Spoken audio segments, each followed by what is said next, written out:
قد سمع الله قول التي تجادلك في زوجها وتشتكي إلى الله والله يسمع تحاوركما إن الله سميع بصير. الذين يظاهرون منكم من نسائهم ما هن أمهاتهم إن أمهاتهم إلا اللائي ولدنهم وإنهم ليقولون منكرا من القول وزورا وإن الله لعفو غفور.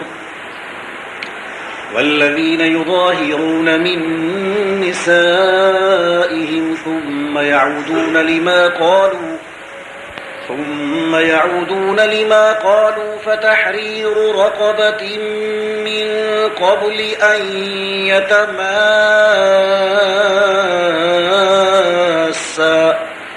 ذلكم توعظون به والله بما تعملون خبير. فمن لم يجد فصيام شهرين متتابعين من قبل أن يتماسا فمن لم يستطع فإطعام 60 مسكينا ذلك لتؤمنوا بالله ورسوله وتلك حدود الله وللكافرين عذاب أليم. إن الذين يحادون الله ورسوله كبتوا كما كبت الذين من قبلهم وقد أنزلنا آيات بينات وللكافرين عذاب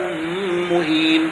يوم يبعثهم الله جميعا فينبئهم بما عملوا أحصاه الله ونسوه والله على كل شيء شهيد. ألم تر أن الله يعلم ما في السماوات وما في الأرض ما يكون من نجوى 3 إلا هو رابعهم ولا 5 إلا هو سادسهم ولا أدنى من ذلك ولا أكثر إلا هو معهم أينما كانوا ثم ينبئهم بما عملوا يوم القيامة إن الله بكل شيء عليم. ألم تر إلى الذين نهوا عن النجوى ثم يعودون لما نهوا عنه ويتناجون بالإثم والعدوان ومعصية الرسول وإذا جاءوك حيوك بما لم يحيك به الله ويقولون في أنفسهم لولا يعذبنا الله بما نقول حسبهم جهنم يصلونها فبئس المصير. يا أيها الذين آمنوا إذا تناجيتم فلا تتناجوا بالإثم والعدوان ومعصية الرسول وتناجوا بالبر والتقوى واتقوا الله الذي إليه تحشرون. إنما النجوى من الشيطان ليحزن الذين آمنوا وليس بضارهم شيئا إلا بإذن الله وعلى الله فليتوكل المؤمنون. يا أيها الذين آمنوا إذا قيل لكم تفسحوا في المجالس فافسحوا يفسح الله لكم وإذا قيل انشزوا فانشزوا يرفع الله الذين آمنوا منكم والذين أوتوا العلم درجات والله بما تعملون خبير. يا أيها الذين آمنوا إذا ناجيتم الرسول فقدموا بين يدي نجواكم صدقة ذلك خير لكم وأطهر فإن لم تجدوا فإن الله غفور رحيم. أأشفقتم أن تقدموا بين يدي نجواكم صدقات فإن لم تفعلوا وتاب الله عليكم فأقيموا الصلاة وآتوا الزكاة وأطيعوا الله ورسوله والله خبير بما تعملون. ألم تر إلى الذين تولوا قوما غضب الله عليهم ما هم منكم ولا منهم ويحلفون على الكذب وهم يعلمون أعد الله لهم عذابا شديدا إنهم ساء ما كانوا يعملون. اتخذوا أيمانهم جنة فصدوا عن سبيل الله فلهم عذاب مهين. لن تغني عنهم أموالهم ولا أولادهم من الله شيئا أولئك أصحاب النار هم فيها خالدون. يوم يبعثهم الله جميعا فيحلفون له كما يحلفون لكم ويحسبون أنهم على شيء ألا إنهم هم الكاذبون استحوذ عليهم الشيطان فأنساهم ذكر الله أولئك حزب الشيطان ألا إن حزب الشيطان هم الخاسرون إن الذين يحادون الله ورسوله أولئك في الأذلين كتب الله لأغلبن أنا ورسلي إن الله قوي عزيز لا تجد قوما يؤمنون بالله واليوم الآخر يوادون من حاد الله ورسوله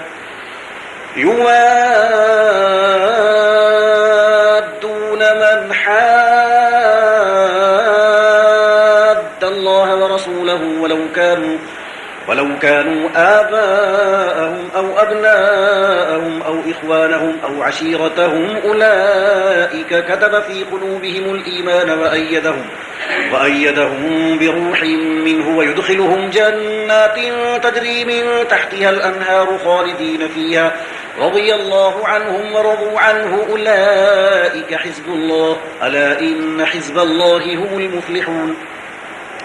سبح لله ما في السماوات وما في الأرض وهو العزيز الحكيم هو الذي أخرج الذين كفروا من أهل الكتاب من ديارهم لأول الحشر ما ظننتم أن يخرجوا وظنوا أنهم مانعتهم حصونهم من الله فأتاهم الله من حيث لم يحتسبوا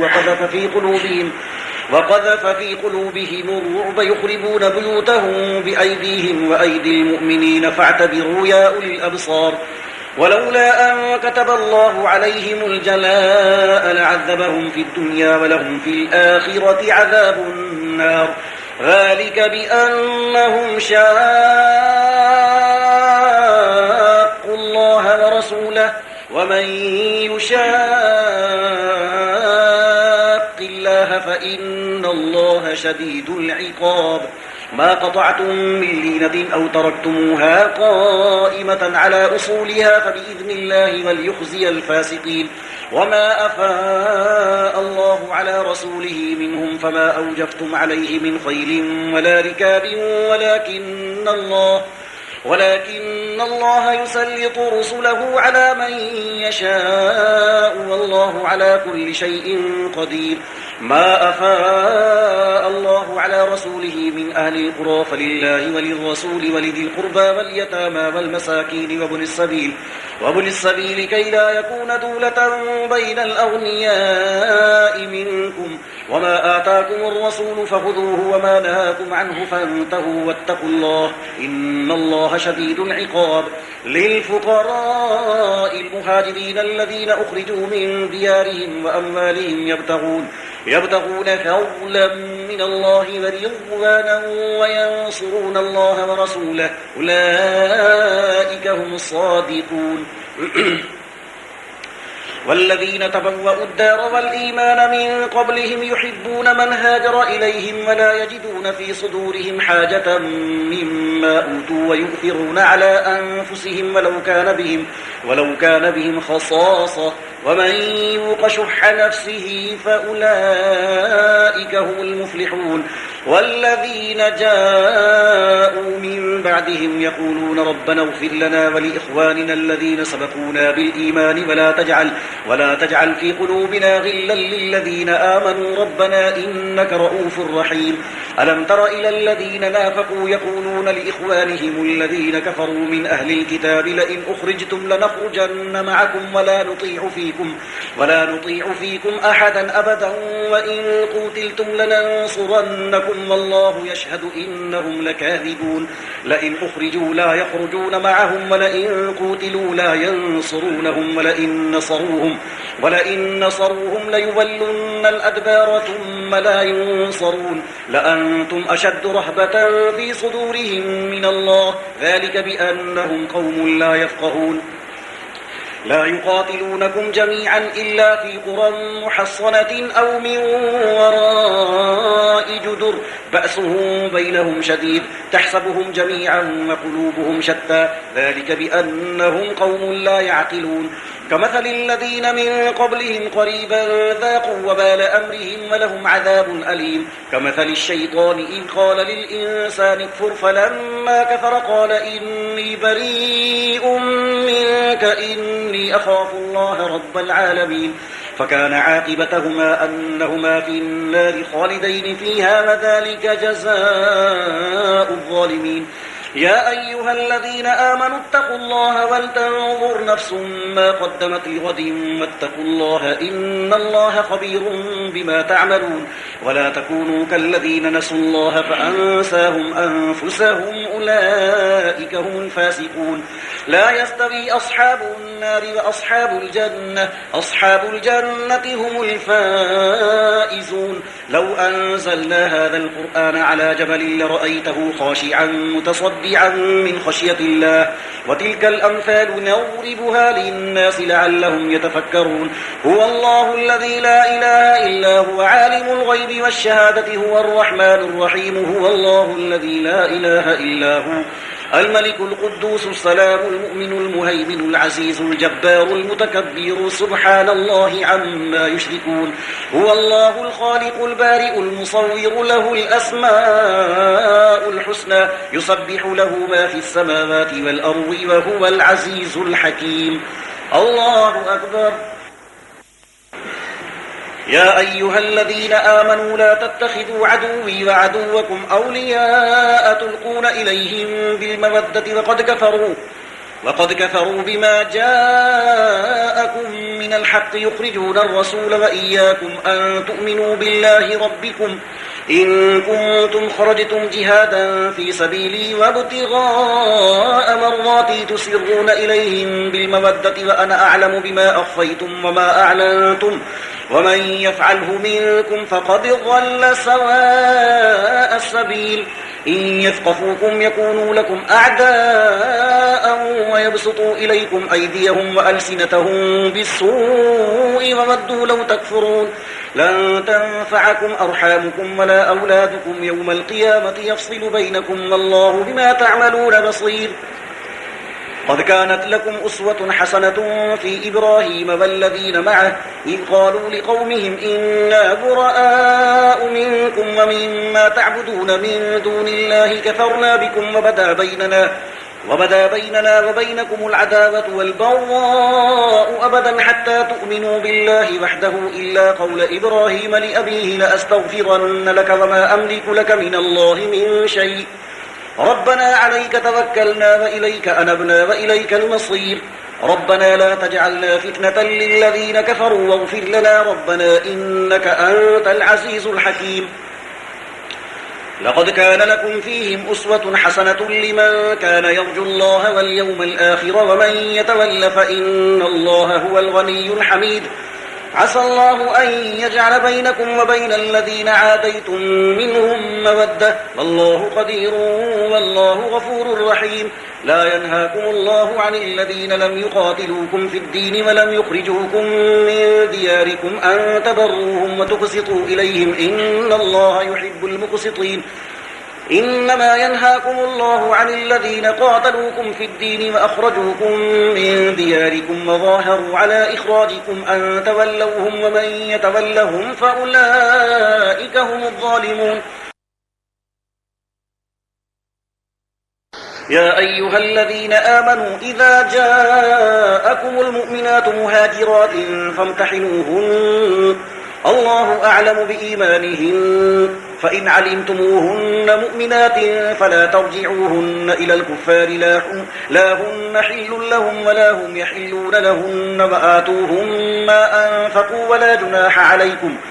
ولا جناح عليكم أن تنكحوهن إذا آتيتموهن أجورهن ولا تمسكوا بعصام الكوافر واسألوا ما أنفقتم وليسألوا ما أنفقوا ذلكم حكم الله يحكم بينكم والله عليم حكيم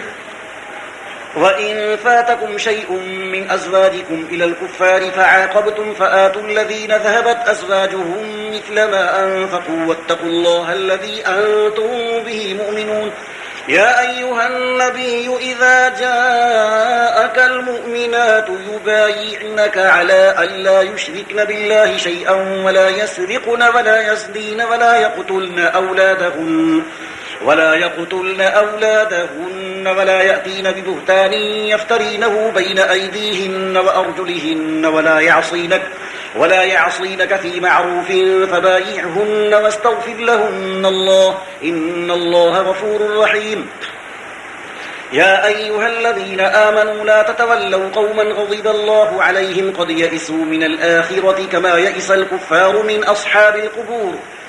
سبح لله ما في السماوات وما في الأرض وهو العزيز الحكيم يا أيها الذين آمنوا لم تقولون ما لا تفعلون كبر مقتا عند الله أن تقولوا ما لا تفعلون إن الله يحب الذين يقاتلون في سبيله صفا كأنهم بنيان مرصوص وإذ قال موسى لقومه يا قوم لم تؤذونني وقد تعلمون أني رسول الله إليكم فلما زاغوا أزاغ الله قلوبهم والله لا يهدي القوم الفاسقين وإذ قال عيسى ابن مريم يا بني إسرائيل إني رسول الله إليكم مصدقا لما بين يدي من التوراة ومبشرا برسول يأتي من بعد اسمه أحمد فلما جاءهم بالبينات قالوا هذا سحر مبين ومن أظلم ممن افترى على الله الكذب وهو يدعى إلى الإسلام والله لا يهدي القوم الظالمين يريدون ليطفئوا نور الله بأفواههم والله متم نوره ولو كره الكافرون هو الذي أرسل رسوله بالهدى ودين الحق ليظهره على الدين كله ولو كره المشركون يا أيها الذين آمنوا هل أدلكم على تجارة تنجيكم من عذاب أليم تؤمنون بالله ورسوله وتجاهدون في سبيل الله بأموالكم وأنفسكم ذلكم خير لكم إن كنتم تعلمون يغفر لكم ذنوبكم ويدخلكم جنات تجري من تحتها الأنهار ومساكن طيبة في جنات عدن ذلك الفوز العظيم وأخرى تحبونها نصر من الله وفتح قريب وبشر المؤمنين يا أيها الذين آمنوا كونوا أنصار الله كما قال عيسى بن مريم للحواريين من أنصاري إلى الله قال الحواريون نحن أنصار الله فآمنت طائفة من بني إسرائيل وكفرت طائفة فأيدنا الذين آمنوا على عدوهم فأصبحوا ظاهرين يسبح لله ما في السماوات وما في الأرض الملك القدوس العزيز الحكيم هو الذي بعث في الأميين رسولا منهم يتلو عليهم آياته ويزكيهم ويعلمهم الكتاب والحكمة وإن كانوا من قبل لفي ضلال مبين وآخرين منهم لما يلحقوا بهم وهو العزيز الحكيم ذلك فضل الله يؤتيه من يشاء والله ذو الفضل العظيم مثل الذين حملوا التوراة ثم لم يحملوها كمثل الحمار يحمل أسفارا بئس مثل القوم الذين كذبوا بآيات الله والله لا يهدي القوم الظالمين قل يا أيها الذين هادوا إن زعمتم أنكم أولياء لله من دون الناس فتمنوا الموت إن كنتم صادقين ولا يتمنونه أبدا بما قدمت أيديهم والله عليم بالظالمين قل إن الموت الذي تفرون منه فإنه ملاقيكم ثم تردون إلى عالم الغيب والشهادة فينبئكم بما كنتم تعملون يا أيها الذين آمنوا إذا نودي للصلاة من يوم الجمعة فاسعوا إلى ذكر الله وذروا البيع ذلكم خير لكم إن كنتم تعلمون فإذا قضيت الصلاة فانتشروا في الأرض وابتغوا من فضل الله واذكروا الله كثيرا لعلكم تفلحون وإذا رأوا تجارة أو لهوا انفضوا إليها وتركوك قائما قل ما عند الله خير من اللهو ومن التجارة والله خير الرازقين إذا جاءك المنافقون قالوا نشهد إنك لرسول الله والله يعلم إنك لرسوله والله يشهد إن المنافقين لكاذبون اتخذوا أيمانهم جنة فصدوا عن سبيل الله إنهم ساء ما كانوا يعملون ذلك بأنهم آمنوا ثم كفروا فطبع على قلوبهم فهم لا يفقهون وإذا رأيتهم تعجبك أجسامهم وإن يقولوا تسمع لقولهم كأنهم خشب مسندة يحسبون كل صيحة عليهم هم العدو فاحذرهم قاتلهم الله أنى يؤفكون وإذا قيل لهم تعالوا يستغفر لكم رسول الله لووا رؤوسهم ورأيتهم يصدون وهم مستكبرون سواء عليهم أستغفرت لهم أم لم تستغفر لهم لن يغفر الله لهم إن الله لا يهدي القوم الفاسقين هم الذين يقولون لا تنفقوا على من عند رسول الله حتى ينفضوا ولله خزائن السماوات والأرض ولكن المنافقين لا يفقهون يقولون لئن رجعنا إلى المدينة ليخرجن الأعز منها الأذل ولله العزة ولرسوله وللمؤمنين ولكن المنافقين لا يعلمون يا أيها الذين آمنوا لا تلهكم أموالكم ولا أولادكم عن ذكر الله ومن يفعل ذلك فأولئك هم الخاسرون وأنفقوا مما رزقناكم من قبل أن يأتي أحدكم الموت فيقول رب لولا أخرتني إلى أجل قريب فأصدق وأكن من الصالحين ولن يؤخر الله نفسا إذا جاء أجلها والله خبير بما تعملون يسبح لله ما في السماوات وما في الأرض له الملك وله الحمد وهو على كل شيء قدير هو الذي خلقكم فمنكم كافر ومنكم مؤمن والله بما تعملون بصير خلق السماوات والأرض بالحق وصوركم فأحسن صوركم وإليه المصير يعلم ما في السماوات والأرض ويعلم ما تسرون وما تعلنون والله عليم بذات الصدور ألم يأتكم نبأ الذين كفروا من قبل فذاقوا وبال أمرهم ولهم عذاب أليم ذلك بأنه كانت تأتيهم رسلهم بالبينات فقالوا أبشر يهدوننا فكفروا وتولوا واستغنى الله والله غني حميد زعم الذين كفروا أن لن يبعثوا قل بلى وربي لتبعثن ثم لتنبؤن بما عملتم وذلك على الله يسير فآمنوا بالله ورسوله والنور الذي أنزلنا والله بما تعملون خبير يوم يجمعكم ليوم الجمع ذلك يوم التغابن ومن يؤمن بالله ويعمل صالحا يكفر عنه سيئاته ويدخله جنات تجري من تحتها الأنهار خالدين فيها أبدا ذلك الفوز العظيم والذين كفروا وكذبوا بآياتنا أولئك أصحاب النار خالدين فيها وبئس المصير ما أصاب من مصيبة إلا بإذن الله ومن يؤمن بالله يهد قلبه والله بكل شيء عليم وأطيعوا الله وأطيعوا الرسول فإن توليتم فإنما على رسولنا البلاغ المبين الله لا إله إلا هو وعلى الله فليتوكل المؤمنون يا أيها الذين آمنوا إن من أزواجكم وأولادكم عدوا لكم فاحذروهم وإن تعفوا وتصفحوا وتغفروا فإن الله غفور رحيم إنما أموالكم وأولادكم فتنة والله عنده أجر عظيم فاتقوا الله ما استطعتم واسمعوا وأطيعوا وأنفقوا خيرا لأنفسكم ومن يوق شح نفسه فأولئك هم المفلحون إن تقرضوا الله قرضا حسنا يضاعفه لكم ويغفر لكم والله شكور حليم عالم الغيب والشهادة العزيز الحكيم يا أيها النبي إذا طلقتم النساء فطلقوهن لعدتهن وأحصوا العدة واتقوا الله ربكم لا تخرجوهن من بيوتهن ولا يخرجن إلا أن يأتين بفاحشة مبينة